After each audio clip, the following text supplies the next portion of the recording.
Días a todos y a todas. Sean bienvenidas y bienvenidos a este conversatorio titulado Más que una efeméride, el 8 de marzo como genealogía de la resistencia y contrapedagogía del poder, organizado por la Universidad Pedagógica Nacional, Unidad 131 Hidalgo, a través de la Coordinación de Investigación.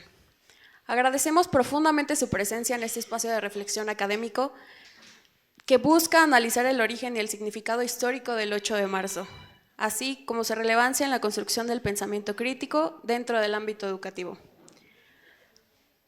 Para este conversatorio contamos con la participación de dos destacadas doctorantes que compartirán con nosotros sus reflexiones y análisis en este tema. Nos acompaña la maestra Mirna Alejandra Bustamante Corona. Un aplauso, por favor. También nos acompaña la maestra Karen Janet Reyes Vadillo. Agradecemos profundamente su presencia y disposición para compartir sus conocimientos y perspectivas con nuestra comunidad universitaria. Muchas gracias. Antes de dar inicio formal a este conversatorio, me gustaría ceder el uso de la palabra a nuestra directora general, quien nos brindará un mensaje de bienvenida.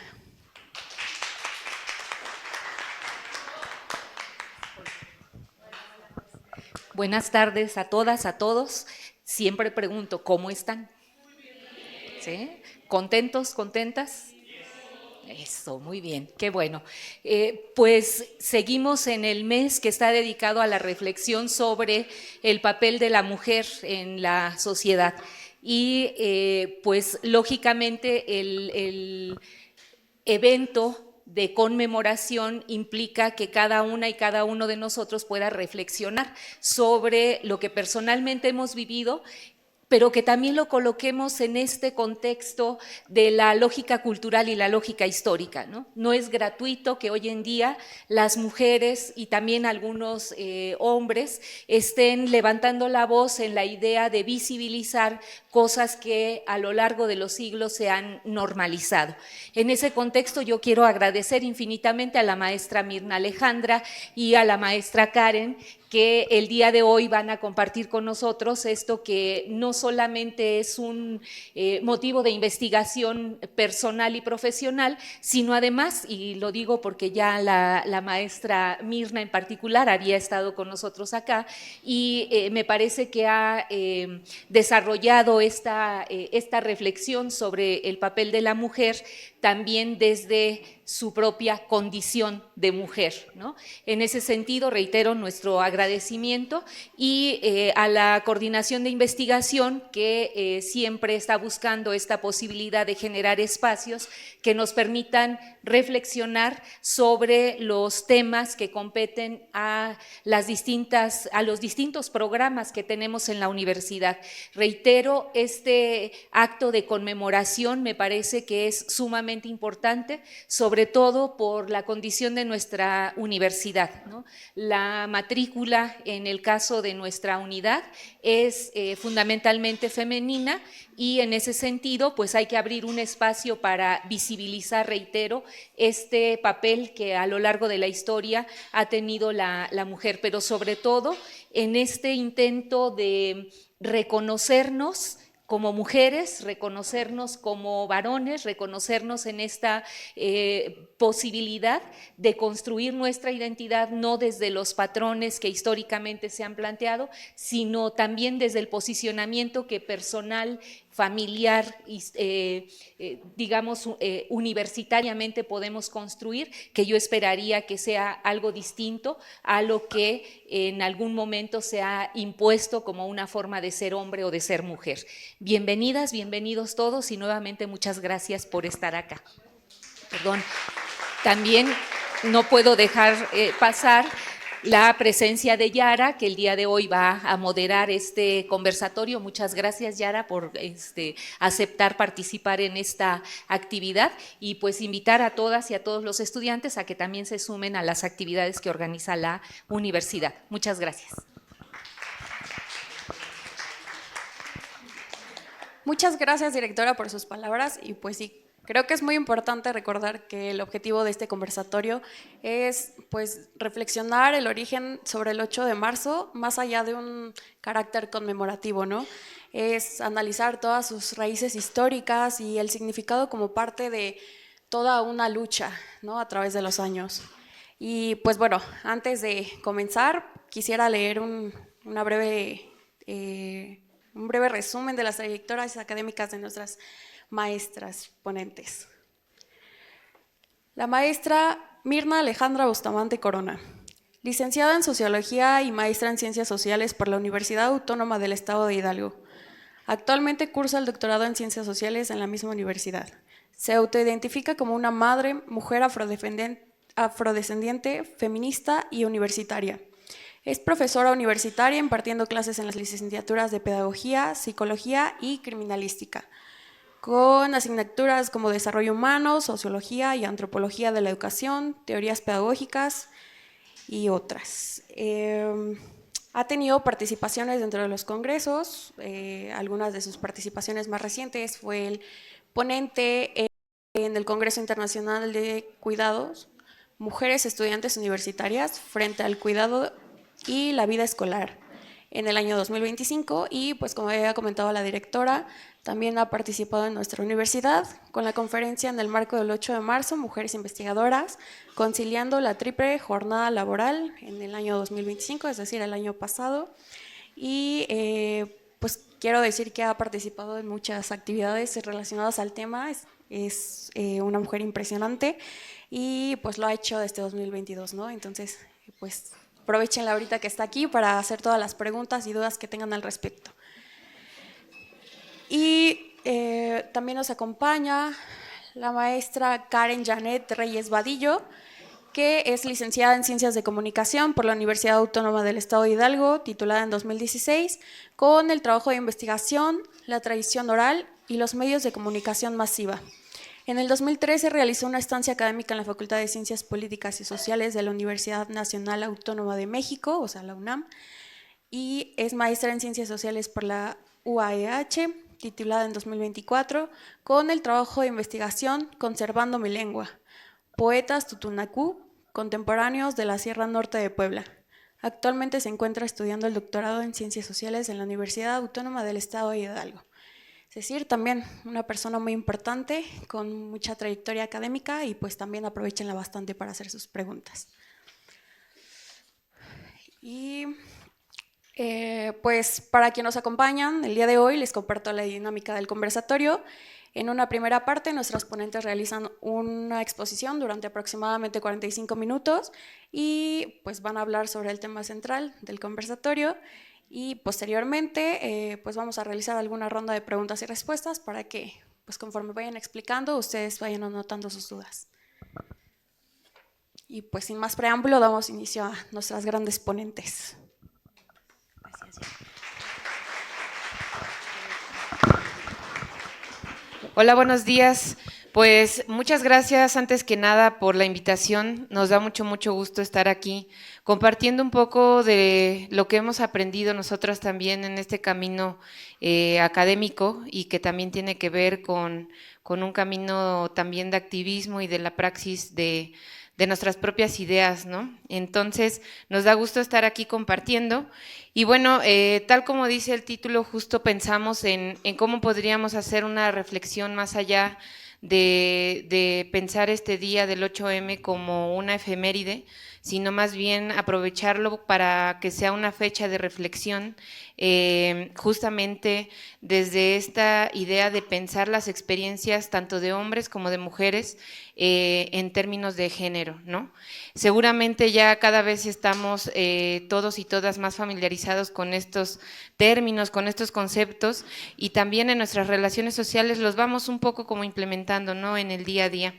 Entonces, para esto es justamente muy necesario hacer un ejercicio de historización en el que tenemos que mirar un poco hacia atrás para saber de dónde viene o dónde va cobrando sentido no solo la fecha, sino estos movimientos sociales que se configuran en torno a este día, ¿no? Porque no es como que de repente apareció la conmemoración del 8M y de repente todas marchamos ese día y 5,000 mujeres que estuvimos en la marcha aquí en Pachuca este año. ¿Cómo llegamos a eso, no? Entonces, para preguntarnos, para darnos cuenta de cómo llegamos hasta ese punto y cuáles son precisamente las consignas, las exigencias, las reflexiones que hay en torno al 8M, pues hay que echar la mirada hacia atrás y mirar un poquito desde dónde viene o cuáles son los antecedentes históricos de esta fecha, porque nos podríamos ir directamente al momento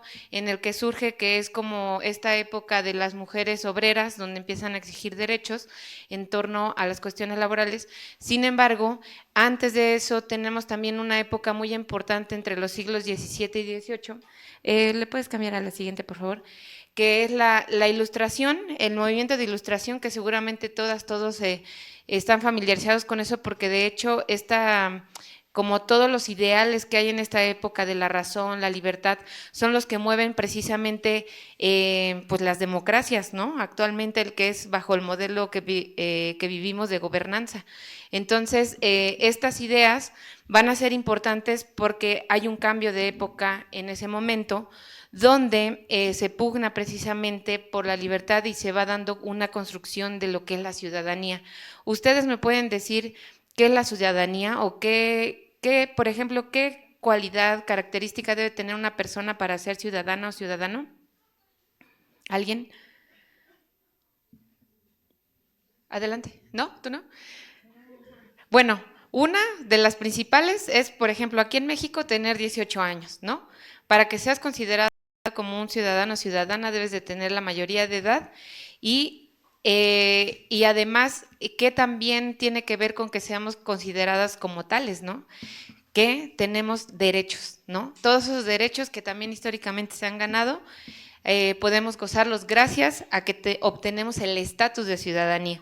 Entonces, en esta época va a estar en pugna precisamente este derecho a la ciudadanía, la configuración de estas ideas de la ilustración, que son la libertad, ¿no? Que además surgen en el marco de la Revolución Francesa, que el lema era justamente libertad, igualdad y fraternidad, ¿no? Sin embargo, en ese momento, muchos de los varones que estaban al frente, ¿no?, de estos movimientos de la Ilustración, filósofos, pensadores, escritores, etcétera, etcétera, pues no estaban incluyendo precisamente a las mujeres, o aparentemente la historia parece que no las incluye. Esta narrativa del relato universal no incluye a mujeres que sin embargo sí estaban presentes ahí, ¿no? Figuraban mujeres filósofas. ¿Le puedes cambiar, por favor? Figuraban mujeres filósofas y también había mujeres que también tenía que ver con el estatus económico y social que tenían. Es decir, había mujeres que eran, por ejemplo, mediadoras de discusiones filosóficas en sus casas. Sin embargo, pues quienes podían tener este tipo de eventos, digamos, en su casa, ¿no? También eran mujeres de la burguesía, etcétera, etcétera, pero que sin embargo ocuparon este estatus social que tenían de privilegio en cierta manera frente a otras experiencias de otras mujeres en ese mismo momento, esa misma época, y entonces participan de estas cuestiones filosóficas de la ciencia, de las lecturas que se daban en su casa. La siguiente, por favor.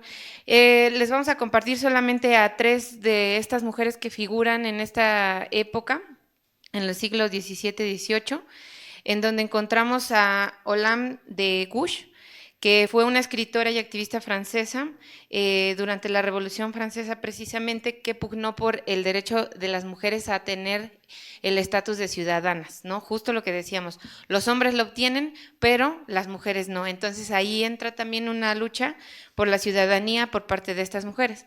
La siguiente, por favor. También resuena por ahí en esta época el nombre de Mary Wollstonecraft, y ella también fue una escritora y filósofa pionera justamente en estas cuestiones del feminismo como lo conocemos en la época moderna, quien defendió la igualdad educativa, ¿no? Ese fue como su principal aporte que tuvo, ¿no? La siguiente, por favor. Y Emily Duchalet, Chatelet, que igualmente ella hizo una traducción, pero además comentó una de las principales obras de Isaac Newton.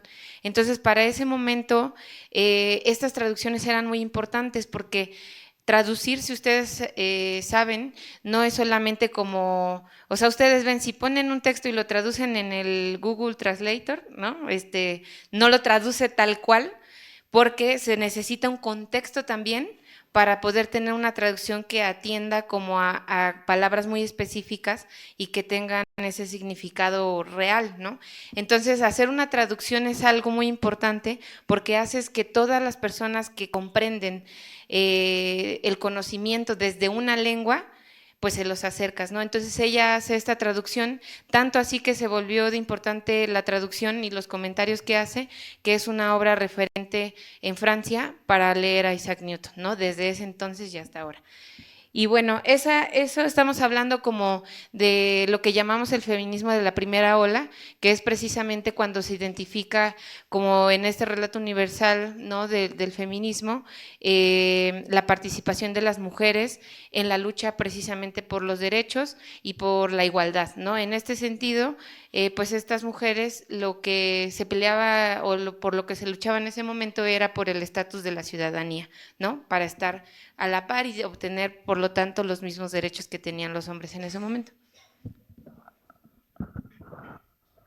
Sí, bueno, como ya nos comenta Karen, ¿cuál es la importancia de que todas, principalmente todas, pero también todos, sepamos cómo este contexto histórico del cual emana el 8M, ¿no?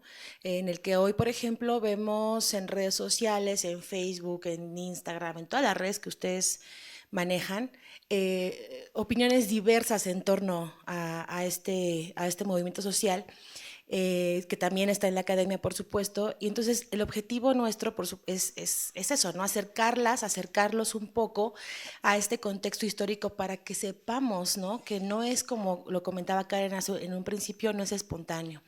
Entonces, siguiendo esta misma línea, tomamos esta como línea histórica del feminismo, como la primera ola de las ilustradas. Claro que hay autoras que dicen, ahí no es la primera ola, entonces hay como un debate ahí en las olas, de acuerdo a los años, pero nosotros lo hemos tomado con base en Nelly Bartra y Ana de Miguel, entonces lo tomamos desde esa postura, ¿no?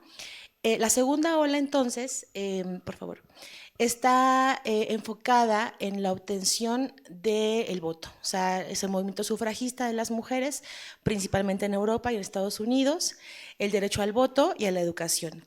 Ustedes, nosotras que estamos también adscritas a la Autónoma Hidalgo, pero ustedes que están aquí en la UPN, ¿qué tan importante es, ¿no? El tema de la educación? Ustedes son las que tratan ese tema. Entonces, imagínense para esta época, finales del siglo XIX, donde las mujeres no podíamos acceder a los estudios universitarios. Aquellas que lo hicieron, muchas de ellas lo hicieron, por ejemplo, vestidas de hombres, o bien por una situación económica de buen nivel económico, pero digamos que el acceso universal a la educación no estaba para nada en nuestros caminos, ¿no? En el camino de las mujeres.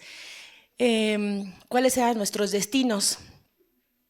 ¿Cuáles eran nuestros destinos así inmediatos de las mujeres?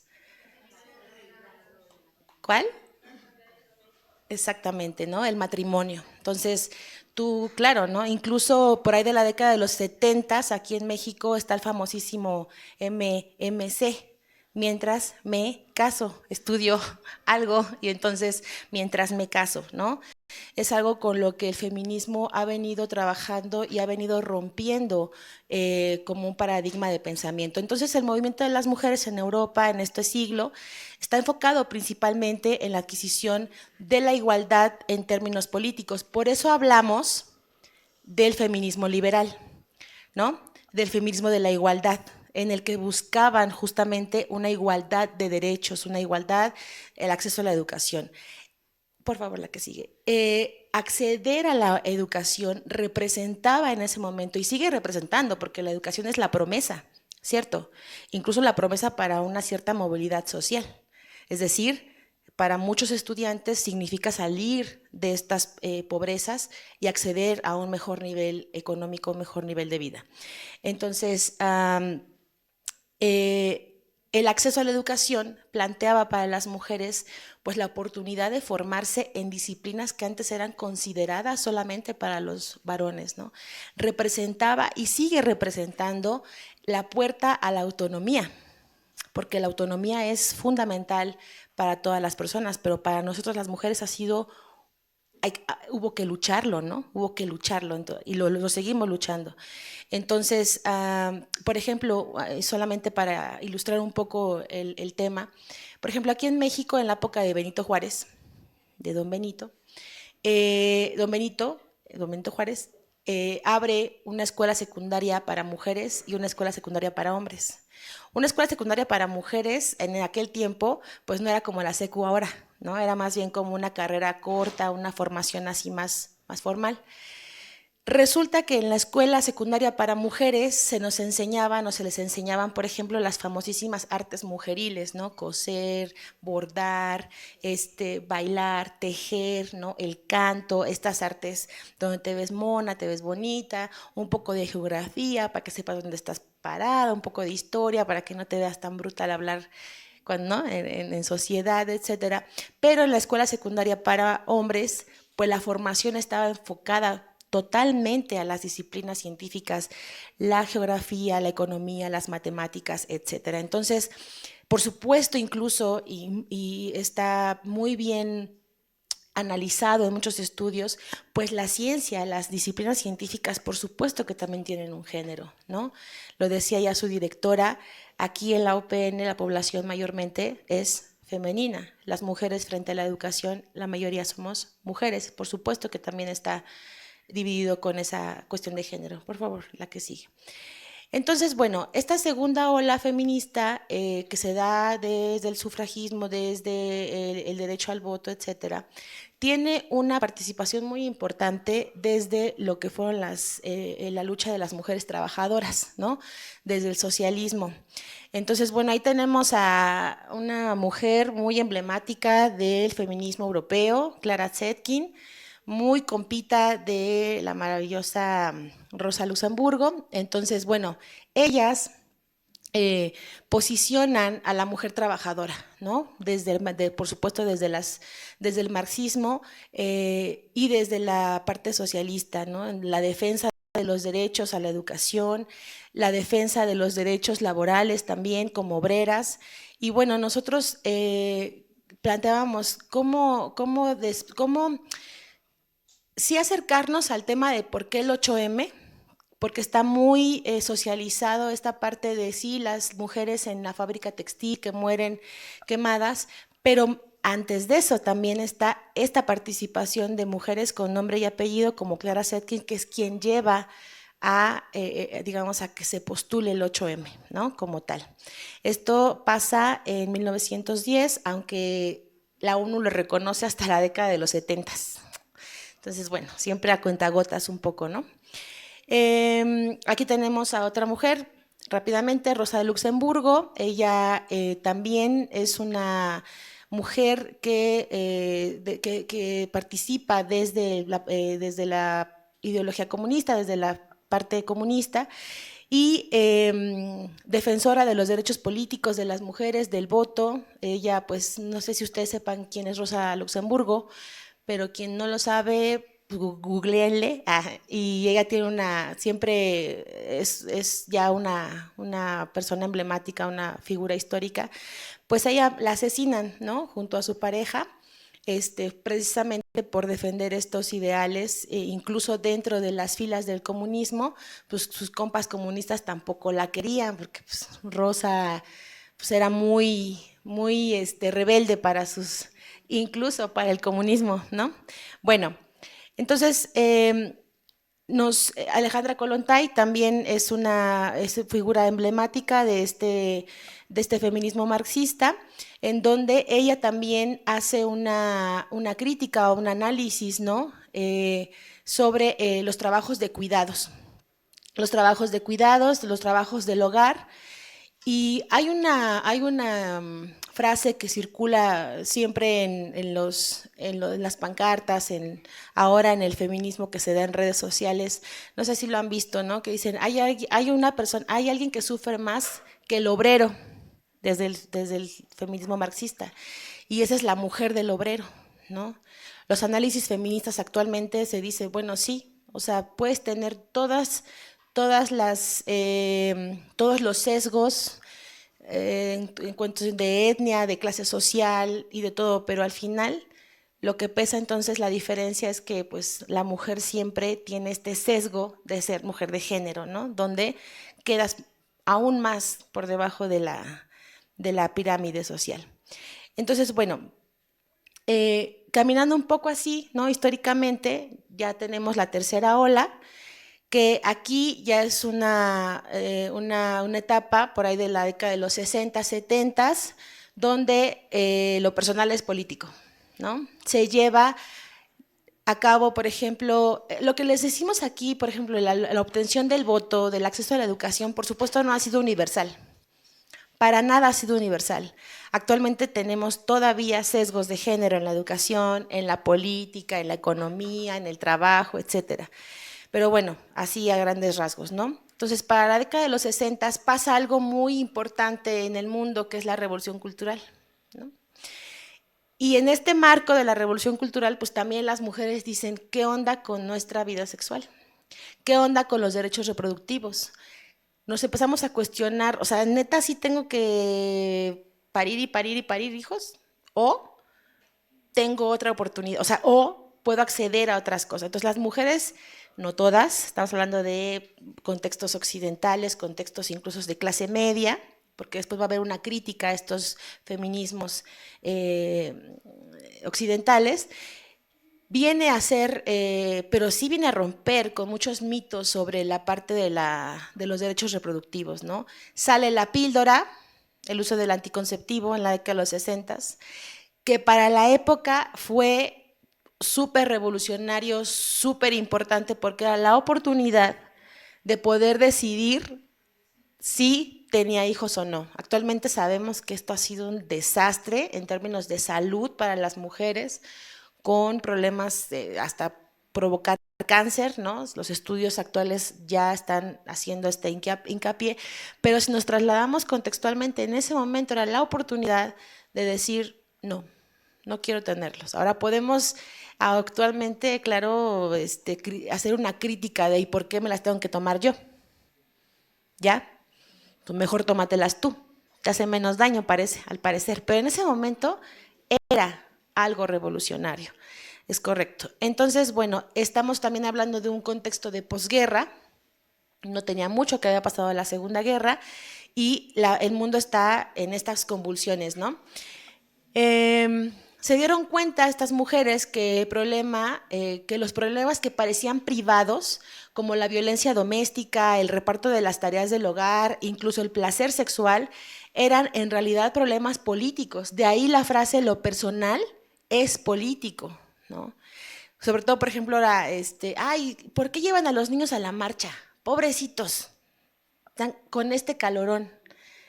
Porque representa una parte de la población que también es violentada por los sistemas patriarcales. Entonces, pero esto no es de ahorita, viene desde estas mujeres que ya se habían echado todo este round preliminar, ¿no? Bueno, estas mujeres entonces, viene la píldora, movimiento cultural de los 60s. También, por supuesto, tenemos aquí el movimiento llamado el movimiento hippie, que es una consecuencia de toda esta revolución sexual, enfocado principalmente en los derechos de la reproducción y de poder hacer un control. Por favor, la que sigue. Y bueno, pues no podíamos dejar de mencionar aquí en este panorama a la siempre Simone de Beauvoir, Ella francesa, ¿no? Escritora, filósofa, existencialista, escribe un libro que se llamó El segundo sexo.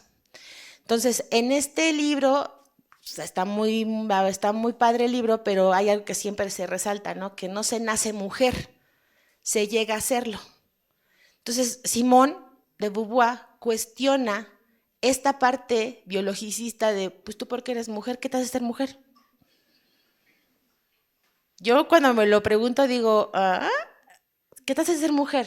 Y siempre estamos refiriéndonos a la parte esencialista, ¿no? Biológica del cuerpo. Pues no, se empieza a cuestionar que lo biológico no es, o sea, que el género es una construcción social. Entonces no se nace mujer, se llega a serlo. Tú naces y ¿qué dijeron? ¡Ay, es niña! ¡Ay, es niño! Viendo los genitales. Pero inmediatamente comienza un ritual, una especialización del género. Y entonces si eres niña te llevan chocolates y si eres niño te llevaron puros, no a ti, sino a la familia.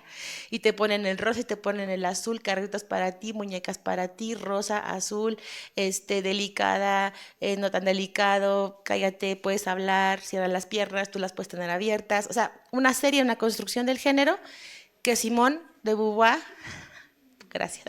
que Simone de Beauvoir lo cuestiona, ¿no? Y ya para terminar esta intervención sobre la tercera ola, pues no podíamos dejar de mencionar a Betty Friedan. Ella escribe un libro que se llama La mística de la feminidad, que la rompe Betty Friedan en este libro, porque también se cuestiona qué onda con las mujeres que están en la casa, ¿no? ¿A poco no tienen más sueños? ¿A poco no tienen más ganas de hacer otra cosa? La crítica a Betty Friedan después es que nada más le apunta a la clase media, ¿no? Que no habla de las mujeres negras, que no habla de las mujeres latinas, que no habla de las mujeres pobres, sino nada más de las mujeres de clase media que tienen ciertos accesos, de las mujeres burguesas, pero en su momento, como les digo, y contextualmente, pues claro que la rompe Betty Friedan porque cuestiona cómo a través de los medios de comunicación se va formando una cierta feminidad que a la fecha es aplicable también, ¿no? Actualmente, por ejemplo, no sé si ustedes sepan, pero está toda esta de las trad wives, ¿cómo se llaman? Como volver a la tradicional ama de casa, esposa, que hace el pan desde cero. No sé si han visto estos videos en Facebook, en Instagram, yo sí los he visto y digo, órale, me voy a comprar un horno. Pero, pero claro que forma parte, ¿verdad? Sí, y la hice porque dije, a ver si me sale, ¿no? Bueno, aplica aquí lo que Betty Friedan dice, o sea, cómo los medios de comunicación tienen esta injerencia, tienen este poder de poner ideas, ¿no? Que esto lo vamos a retomar un poco después ya cuando hablemos ya de las pedagogías como tal, pero que lo que intentamos hacer es esta cronología para que ustedes vayan así rápidamente caminando a través de esta parte histórica, ¿no? Y bueno, la siguiente, por favor. Llegamos a la parte de la cuarta ola que se supone que es pues la actual, ¿no? En donde miramos que los colores morado, verde y cómo también estos colores tienen un sentido muy simbólico en esta lucha feminista. Igualmente quería decir, aclarar, porque muchas veces, o no sé en qué punto estén ustedes como estudiantes en ese sentido, pero muchas veces escuchamos la palabra feminismo y pensamos inmediatamente que es lo contrario al machismo, ¿no? Y la gente le tiene mucho rechazo a esa palabra. Sin embargo, como vamos viendo a través de la historia, es un movimiento social, ¿no? Que además no solamente piensa en la vida de las mujeres, también está pensando, por ejemplo, lo vamos a ver más adelante con otros conceptos que traemos, va a pensar en las masculinidades, es decir, en esta forma de ser hombre, en el mandato de género que también se le impone al hombre, y entonces va a haber también si se dan cuenta a través de la historia, qué es lo que está como en común en estas olas hasta ahorita que llevamos, en estas tres. ¿Qué hay en común? Hay una lucha por los derechos, ¿verdad? Son diferentes derechos en cada momento que responden precisamente a la época y a una cuestión tal vez no evolutiva, pero sí progresiva de ir ganando derechos, ¿no? Entonces, pues si en el orden jerárquico en el que se ordena el mundo, también por razones de género, las mujeres están en desigualdad, pues ¿qué toca? Pues levantar un poco para estar a la par, ¿no? Pero no se trata tampoco, no es odio a los hombres, o sea, cabe aclarar esto porque es importante que justo no lo rechacemos nada más así de primera cuenta, ¿no? Sino también mirar cuántos aportes nos está dando, no solo conceptuales y teóricos, sino para la vida, ¿no? Actualmente, por ejemplo, que estemos aquí mujeres estudiando en la universidad, es un logro del feminismo. Entonces, es muy importante que lo pensemos en conjunto, además, y que también los hombres participen de estas pedagogías feministas que tienen de base una cuestión incluso amorosa, ¿no? De los afectos, ¿no? Esto. Pero bueno, en cuanto a la cuarta ola, precisamente es como una actualización de todas estas consignas que vienen desde la primera y que de hecho va recuperando, así como ping pong, cuestiones de esas primeras, de esas 3 olas y las trae para actualizarlas y para tener consignas que respondan a la época actualmente. En este sentido, se van agregando capas de análisis, digamos, como a cómo se ordena lo social. Y entonces, ¿qué pasa? Estamos intentando definir cómo se estructura la sociedad a partir de estos mandatos de género, de cómo se debe ser hombre, cómo se debe ser mujer, pero no es lo único que nos ordena socialmente, ni lo único que está implicado en la manera en la que nos relacionamos entre personas, ¿no? Entonces también pone ahí como visible esta cuestión de la interseccionalidad, que no es la única manera de llegar como a este análisis de estas diferentes categorías ordenadoras de lo social, no es la única, pero es como la más común y como la más escuchada actualmente.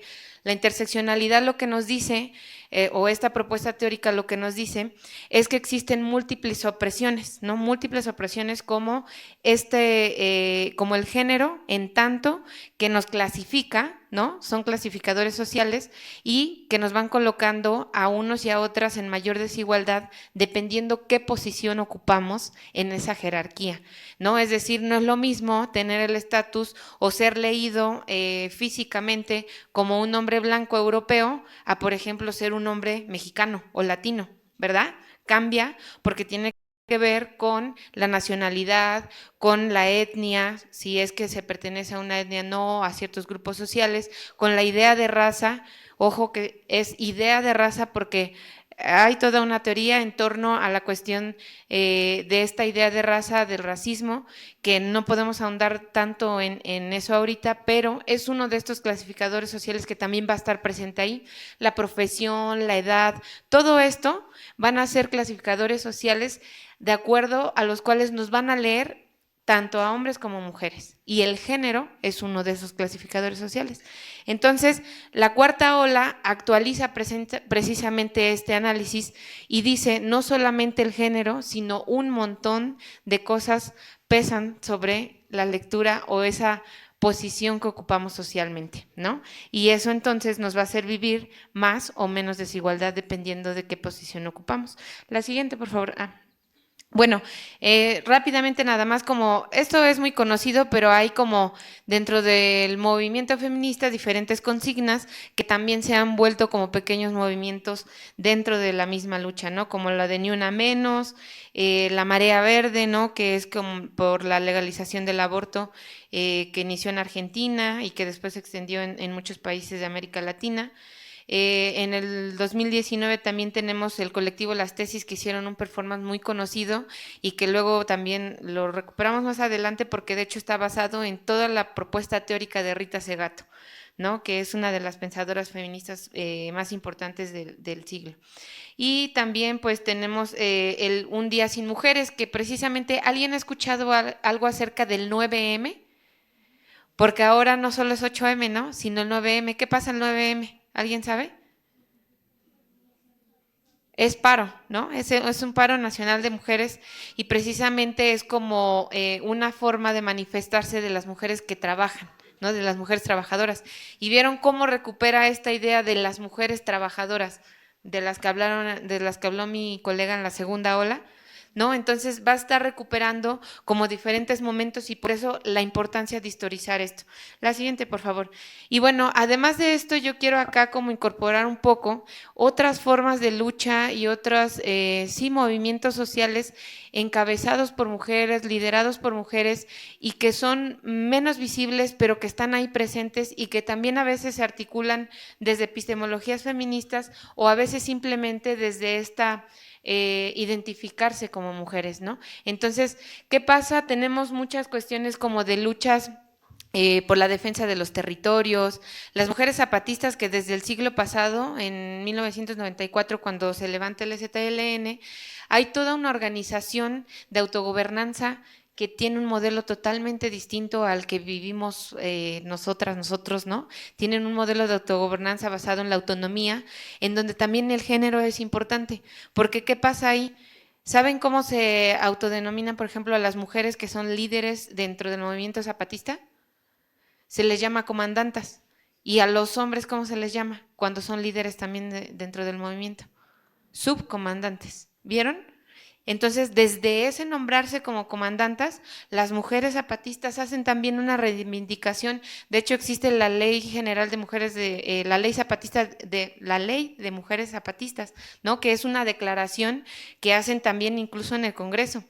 Entonces, todo esto es muy importante de mirarlo porque aunque no nos demos cuenta, tiene una gran influencia históricamente, ¿no? La siguiente, por favor. Bueno, la defensa de los territorios, la defensa por el agua, sobre todo, esto se da con los pueblos originarios, ¿no? Porque es donde está presente mayormente, pues, la riqueza natural, ¿no? La siguiente, por favor. Hay algunos países de América Latina como Bolivia, Perú, varios países que han estado también luchando por la soberanía alimentaria. No sé si han escuchado hablar, por ejemplo, de las semillas transgénicas, el maíz transgénico, que son semillas que no pueden reproducirse. Y entonces es una forma de control alimentario porque solamente se puede sembrar la semilla que producen ciertas empresas de alimentos como Monsanto, que fue muy sonado. Entonces hay también luchas en torno a defender la soberanía. ¿Qué quiere decir? A que defendamos nuestra forma de cosechar nuestro propio alimento y de alimentarnos con eso que es endémico, que es originario de nuestros territorios. La siguiente, por favor.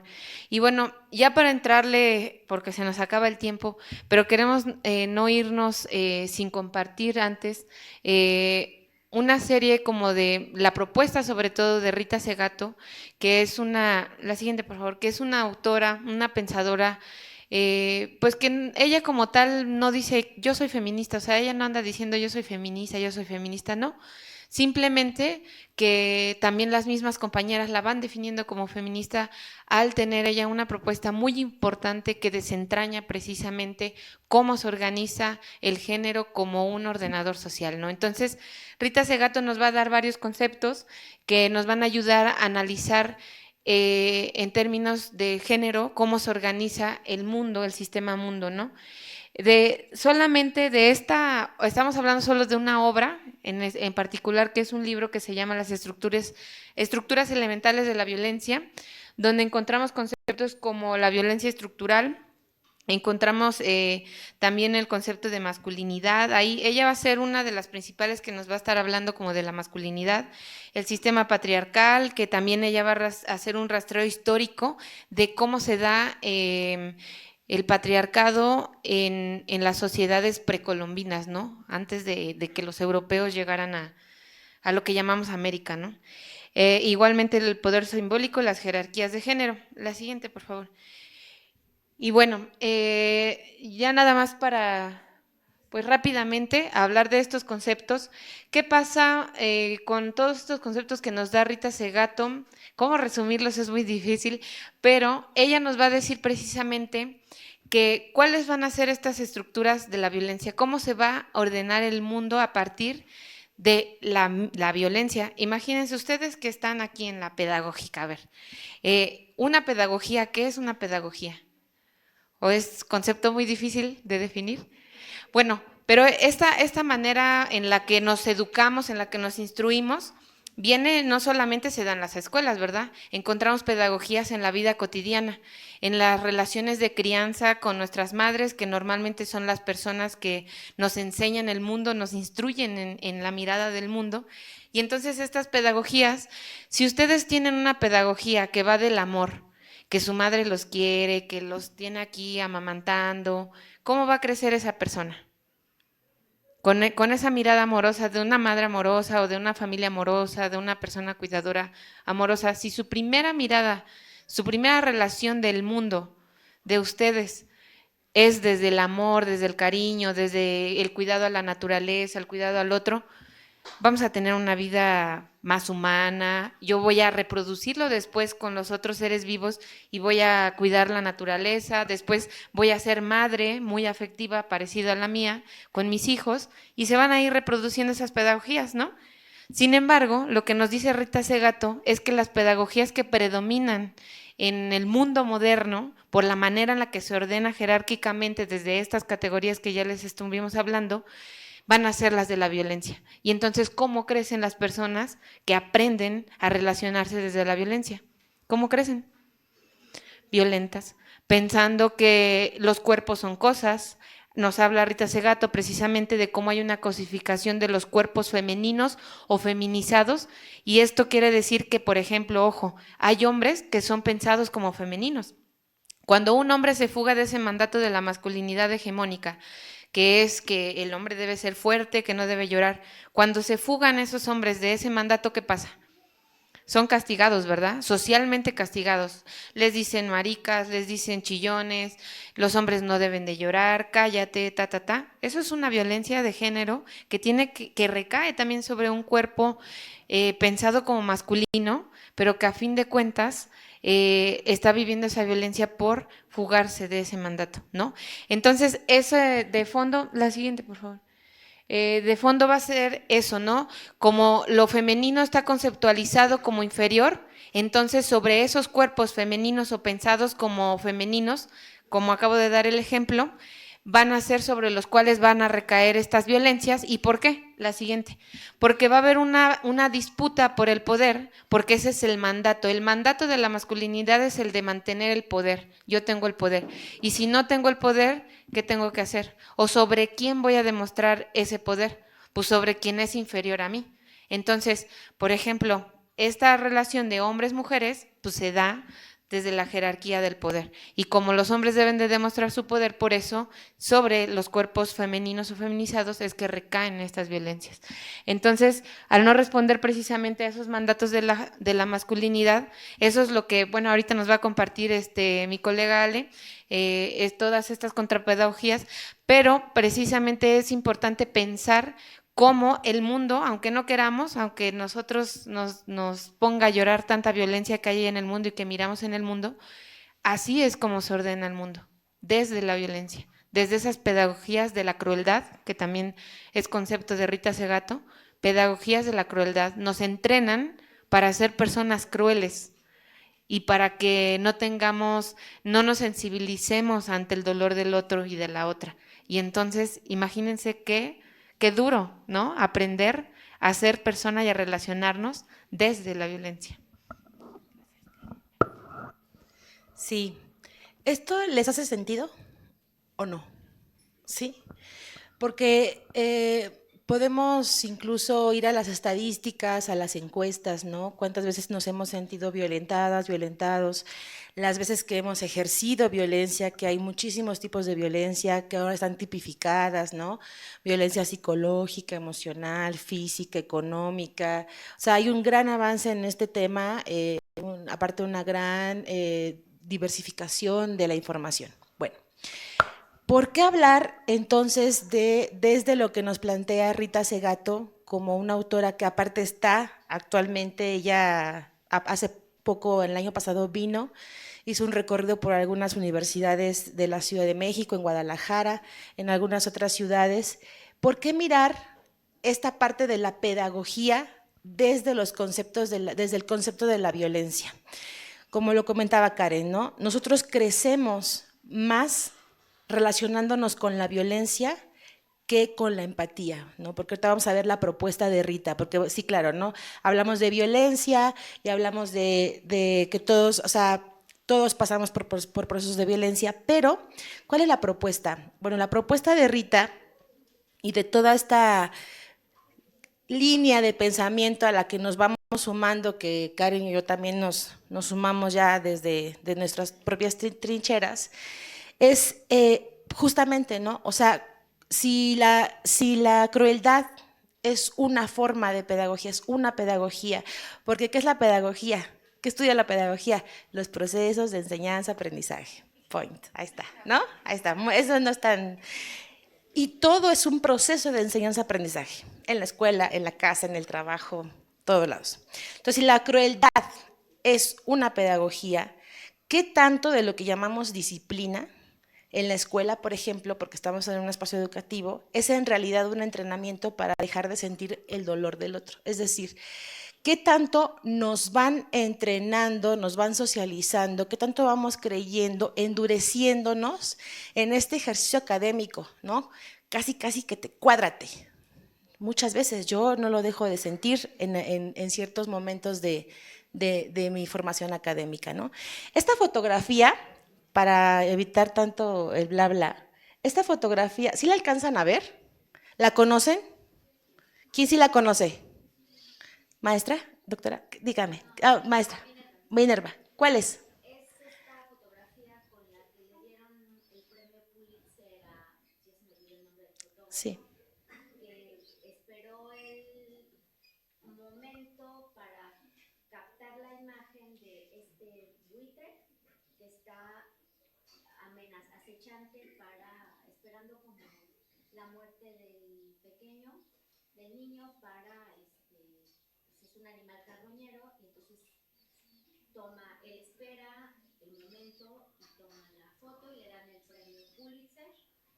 Y bueno, hubo un montón de críticas al respecto sobre la reacción de, claro, uno diría, pero es el fotógrafo y su intención es tomar la imagen, y toda la crítica que se generó fue, pero ¿cómo puede ser primero la idea de tomar la imagen antes que salvar una vida, antes que vincularme al dolor, antes que, no lo sé, acoger al pequeño? Al pequeño. Así es. Gracias, Minerva. Es correcto, ¿no? Esta foto fue así súper... hay gente que dice, no, es que capturó el momento, sí, pero en lugar de tomar una foto, yo, Alejandra, corro y digo, ¿qué onda? O sea, al niño, ¿sí me explicó? Es un claro ejemplo, y así puede haber muchos, de cómo crecemos con estas pedagogías de la crueldad, pedagogías de la violencia, ¿no? Por favor, la que sigue. Entonces, bueno, la propuesta es lo que comentaba ya mi colega, ¿no? La sensibilidad como resistencia. Ojo, no estamos hablando de, me voy a poner a... No, porque la sensibilidad no es esta parte, claro que se manifiesta, por supuesto, humanamente, pero la propuesta de Rita es la sensibilidad como una resistencia política. Es decir, me voy a concientizar, ¿no? Y en lugar de endurecerme ante el sufrimiento del otro, lo que necesitamos entonces es sensibilizarnos de esta forma consciente, como una forma de resistencia. Esto lo practican, por ejemplo, mujeres en el campo, mujeres en las fábricas, mujeres trabajadoras, hombres también. Sin embargo, los mandatos de masculinidad que ya nos comentaba Karen, de alguna manera están muy presentes en los hombres, que los endurecen, y entonces, ¿no? Los hombres no tenemos amigos, es como un poco así, ¿no? Por favor, la que sigue. Ya para ir cerrando, porque se nos agota el tiempo. Entonces, bueno, sobre el mandato de la masculinidad, por ejemplo, ahorita nos dice que el patriarcado es la pedagogía de la crueldad inicial. ¿Cuántas veces hemos sacrificado nuestra capacidad de cuidar o ser vulnerables para encajar en lo que el sistema dice que es ser un profesional exitoso o un hombre de verdad? En el caso de las mujeres, también hay un proceso de endurecimiento en la academia, ¿no? O sea, yo he tenido que pasar por muchísimas cosas porque tú no. Maestra, es que mi hijo está enfermo, no voy a venir al examen. Tal vez aquí no se dé, pero en muchas otras universidades, claro que se da. Pues, ¿para qué estudias acá? ¿Para qué estás estudiando? ¿Sí me explico? Hay esta masculinización también en la profesión, en esta parte de la docencia. Y bueno, ya como última diapositiva, ahí hemos puesto, ¿no? O sea, la ¿por qué hemos titulado el 8M como genealogía? Porque la genealogía es lo que acabamos de hacer, es este recuento histórico, este caminar para ver hasta dónde hemos llegado, por qué hemos llegado hasta acá, con qué bases, o sea, cuál es el significado, cuál es el trasfondo, y esta genealogía que nos sirva como resistencia, ¿no? Contra, que es la categoría de ese gato, contra las pedagogías de la crueldad, es decir, contra esta crueldad que está presente, latente en todos los aspectos de la vida colectiva. Y entonces dice, esta contrapedagogía no es solo una teoría. Karen al principio dijo, no solamente estamos dentro de la academia, también estamos dentro de la parte del activismo, ¿no? Es una práctica de la sensibilidad, se trata de rescatar lo comunitario, la empatía y los vínculos humanos que el capitalismo y el patriarcado intentan romper. Y efectivamente, ¿no? Contra el embate de este individualismo que te dice, pues échale ganas. ¿Estás triste? No estés triste, ¿no? Pues no estés triste, échale ganas. Bueno, contra esto que es el discurso neoliberal, individualista, ¿no? de las personas, la apuesta es volver a lo comunitario, a lo colectivo. Y aquí siempre me suena una película. ¿Han visto El planeta de los simios? Cuando César dice, ¿cómo dice? ¿Cómo se expresa? César dice, ¿no? Un simio débil, varios simios juntos fuertes. Entonces, es un poco, siempre que veo esa película digo, César tenía razón. Pues les agradecemos muchísimo el estar, es difícil a veces estar atentos, atentas, pero esperamos que esta pequeña plática, pequeño encuentro, haya dejado en ustedes algo que reflexionar, algo que reflexionar, sobre todo desde su formación como pedagogos y pedagogas. Yo lo he dicho de unos años para acá, la pedagogía no la valoran lo suficiente. Tendría que ser una disciplina mucho más valorada porque son estos procesos que nos hacen ser personas y que además construyen socialmente un montón de cosas, ¿no? Entonces les agradecemos y gracias, gracias.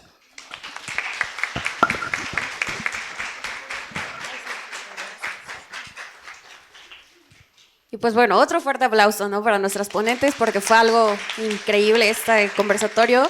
Y pues reiterando que es conversatorio, ¿no? Entonces, pues esperamos sus preguntas, por favor, 3 participaciones para que... Bueno, yo más que me pregunten, no es cierto.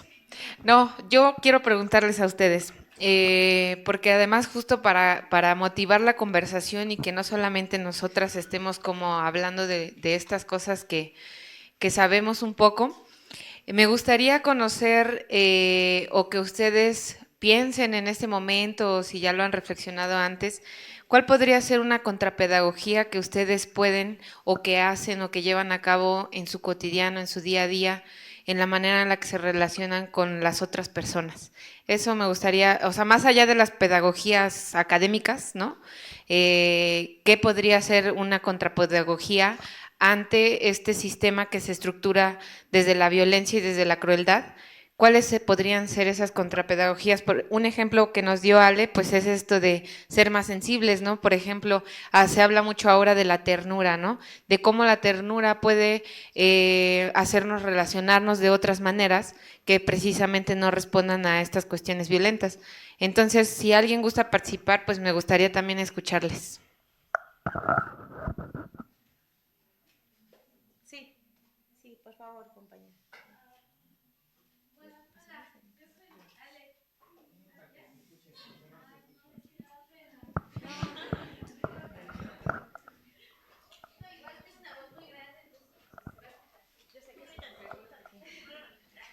Muchas Gracias. Hola, yo soy Ale y bueno, muchas personas ya me conocen. Y yo siempre he hablado de que una de las pedagogías que a mí me encanta divulgar y difundir siempre que hablo es la pedagogía del amor. Yo hablo siempre desde el amor y para el amor a todos, todos, todes, incluso hasta para las cosas mismas. Porque yo considero que la pedagogía la hemos encauzado demasiado en ser estrictos, en moldearnos en un molde que no siempre encajan todos porque no somos gelatina, no somos plástico y no cabemos en moldes. No somos solamente cosas que se producen en masa y que trabajan en masa, sino que somos personas y que siempre hablamos desde el amor. Entonces, a mí me pone muy emocionada por querer contar como que esta experiencia del amor, porque mi contrapedagogía es hablar siempre para educar a gente y que se vuelva gente, no para que se vuelvan trabajadores, obreros, que se vuelvan profesores o que se vuelvan lo que sea, sino para que se vuelvan gente, felices, libres y siempre buscando mejorar no solamente su persona, sino también su propia sociedad y comunidad. Entonces, no sé. De nada.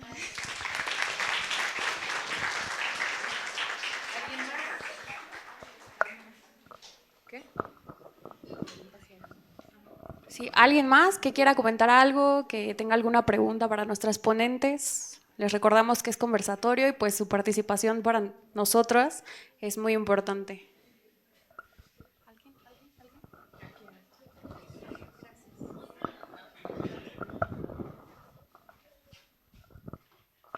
Olis.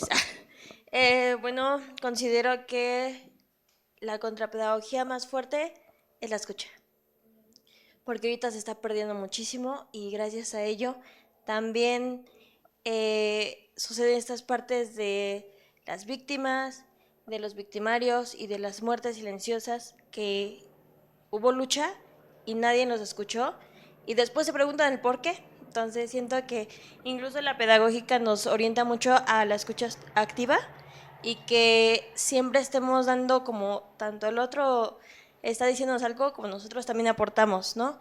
¿Cómo te sientes? No siempre es bueno preguntar ¿estás bien? Porque los encasillamos en decir sí o no y no querer hablar más, sino más bien sentarnos y ver qué pasa, ¿no? Estar ahí con la persona y verla como un humano, no como que ya la hiciste o te sientes bien, ¿verdad? Sí, bueno, vámonos, sino más bien esa escucha o esa compañía, más que nada, porque simplemente vamos, nos sentamos, escuchamos, vámonos. O solamente estamos reunidos para reírnos, o solamente estamos reunidos para la obligación y no como un acompañamiento. Diciendo que es importante seguir esta parte de lo humano, lo grupal y a veces también lo individual. ¿Cómo me siento yo? ¿Cómo puedo seguir adelante? ¿Con quién me siento en confianza? ¿Con quién no? ¿A quién sí me puedo dirigir y a quién no? Y entonces, pues, bueno, esa es mi contra. Gracias. Sí, sí me motivaste. Una pregunta es un poquito más académica y un poquito fuera de la pregunta también. Esta parte de la pedagogía violenta desde la que se enseña habla más del método y demás, pero ¿hasta qué punto llega? ¿Llega a atacar al currículo en algo que se está enseñando o solo es pues la metodología? Es mi pregunta. Gracias. A currículo me refiero al conjunto de lo que está enseñando, por ejemplo, en una carrera, no, a los objetivos, a los métodos, al fin de la carrera. ¿La pedagogía violenta solo es en la pedagogía o es todo el currículum en general? Es la pregunta. Fíjate que está interesante y a ver si la respondo bien porque a ver si te entendí. La violencia, ¿no? Como forma pedagógica está presente, es como casi como Dios está muy presente, ¿no? Está en todas las disciplinas científicas, ¿no? Por ejemplo, ¿por qué los médicos tienen este tipo de personalidades? ¿Te has preguntado? Tú vas a un hospital y el médico es, o sea, esta forma de ser del médico viene de una formación académica en donde se les instruye que tienen el poder de tu vida en sus manos, por ejemplo, ¿no? O sea, claro, hay una identidad profesional, ¿no? Entonces, imagínense cuánta violencia, por ejemplo, en los hospitales, violencia obstetra, hablando en términos que pasamos las mujeres, están atravesadas por estas pedagogías de la crueldad que forman parte de la malla curricular, del currículum, de toda la formación de un médico o de una médica, ¿no? Por ejemplo, ayer fui al dentista, llevé a mi hija al dentista, entonces yo, en lugar de ayudarme, me espantó, ¿no? Y todo eso nos hace preguntarnos, bueno, pues ¿quién te está formando? Pues ahí lo tenemos, ¿no? O sea, viene claro que una identidad profesional y estas pedagogías de la crueldad, pues por supuesto que están ahí.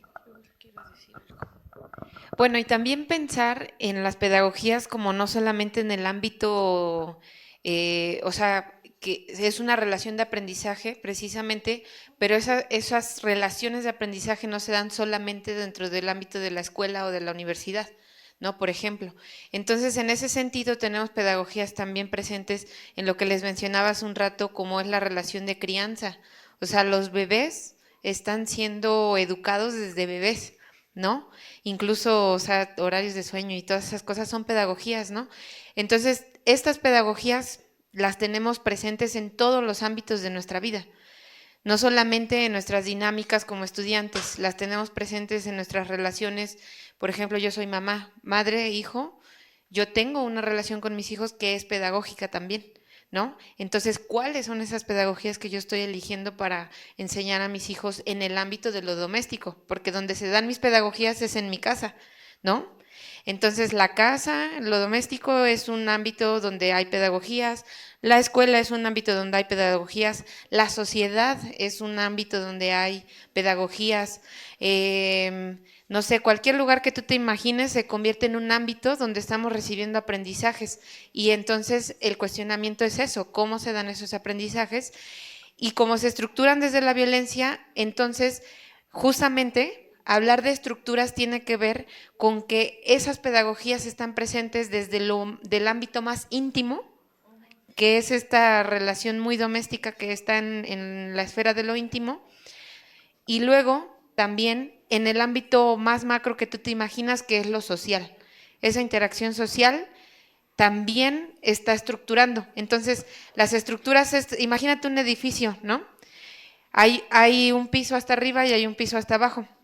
Lo íntimo, ponle tú que está hasta abajo, es un ámbito que está estructurando nuestras relaciones y también pasa por la escuela, pasa por la familia, que es también una institución, pasa por las instituciones también del gobierno, cómo son nuestras relaciones que articulamos como ciudadanas, ciudadanos con nuestros gobiernos. Ahí también hay un ámbito que está estructurando cómo se van a dar esas pedagogías. Entonces, es eso, como imaginarte como un edificio en el que absolutamente todos los pisos están atravesados, en todos los pisos se dan estas relaciones de aprendizaje y de manera distinta porque son ámbitos distintos, pero en todas están presentes estas pedagogías.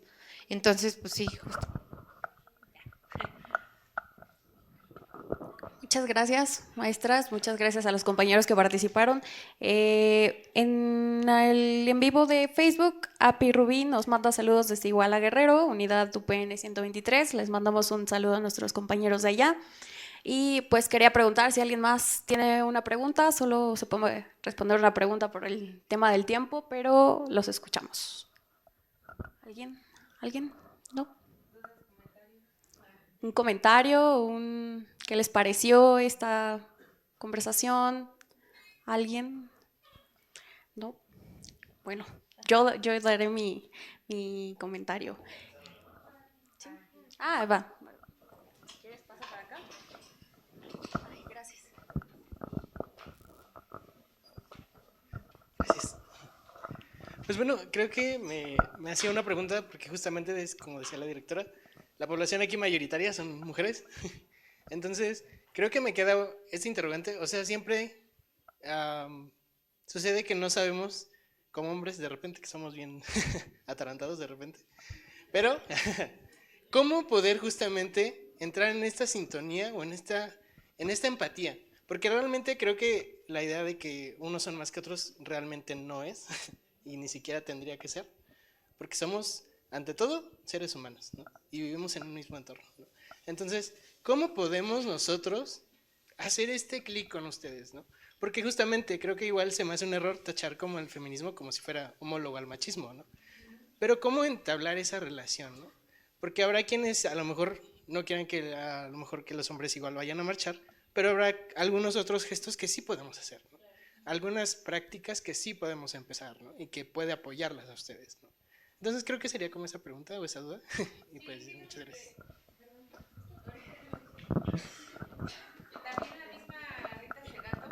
Nos dice justamente bueno, ella y muchas autoras tienen propuestas precisamente para pensar cuál es el papel de los hombres en pensar actualmente nuestras relaciones desde el género, ¿no? Entonces, ella propone, por ejemplo, una de las cosas es repensar la masculinidad, porque hay un mandato de masculinidad que ya lo mencionamos mucho, ¿no? Que te hace ser así, así, así, comportarte como hombre de tal manera, pero una de las tareas es precisamente repensarlo, decir, ¿por qué voy a reproducir esas relaciones desde esas pedagogías de la violencia? Entonces ahí ¿no? La chamba es pensar en cómo podemos ser hombres de otra forma, cómo también podemos definirnos como hombres, bueno, ustedes como hombres, desde otras cuestiones, ¿no? Desde, por ejemplo, usar, no sé, hay gente que empieza como, los colores no son ni femenino ni masculino, entonces me voy a poner una camisa rosa, ¿no? O sea, es algo muy X, ¿no? O por ejemplo, yo lo veo, por ejemplo, con mi papá. Mi propio padre, él es como mi claro ejemplo de algo que dice una autora, que precisamente ahí que hablaban del amor hace rato, no sé si han leído a Bell Hooks, pero Bell Hooks es una autora feminista, que además es como de otra corriente epistemológica feminista del feminismo negro estadounidense, donde ella nos dice precisamente que una de estas pedagogías debe de ser el amor, porque si nos relacionamos desde el amor pasan otras cosas, ¿no? Y entonces yo lo veo, por ejemplo, con mi propio padre. Él ha cambiado a lo largo del tiempo y ha logrado cambiar en ese sentido que tanto que dice, no, tú no me sirvas de comer, no me laves mi plato. Eso yo lo tengo que hacer no por hombre o mujer, por una persona autónoma que se hace cargo de lo que ensucia, él lo limpia. ¿Sabes cómo? Entonces, de hecho, es una persona cuidadora. Mi papá está actualmente a cargo de cuidar a mis abuelos. Y cuando hay una feminización del cuidado en la actualidad, ver a un hombre cuidador también eso. Por ejemplo, relacionarnos desde el cuidado. ¿Cómo tú puedes apoyar en el cuidado para que esas tareas no recaigan solamente sobre las mujeres de tu familia, por ejemplo? Eso es algo que puedes hacer, leer, pensar. No se tienen que declarar como feministas, ¿no? Porque muchas veces, no, que los aliados o los feministas, no. O sea, no es necesario. Simplemente hay que pensar que el feminismo en tanto proyecto político es también una contrapedagogía a esas violencias en las que nos han instruido tanto a hombres como mujeres.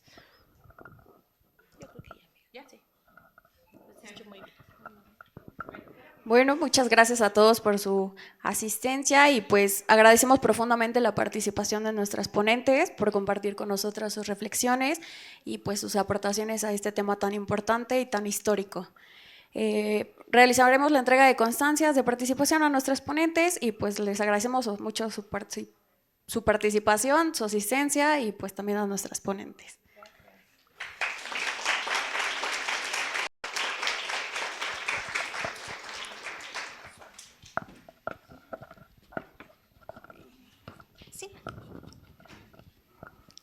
Pues bueno, voy a dar lectura a la constancia.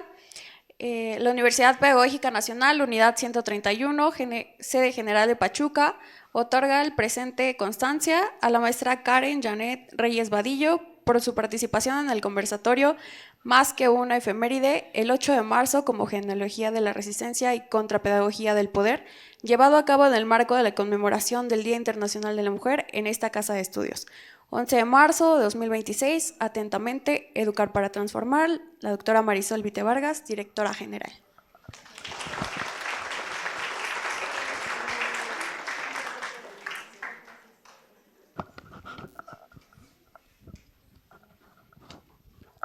Y el mismo texto para la maestra Mirna Alejandra Bustamante Corona, también por su participación en el conversatorio. Muchas gracias.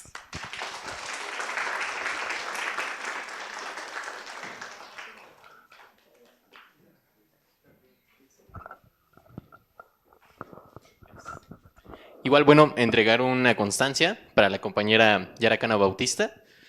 ¿Me permiten leerla, por favor?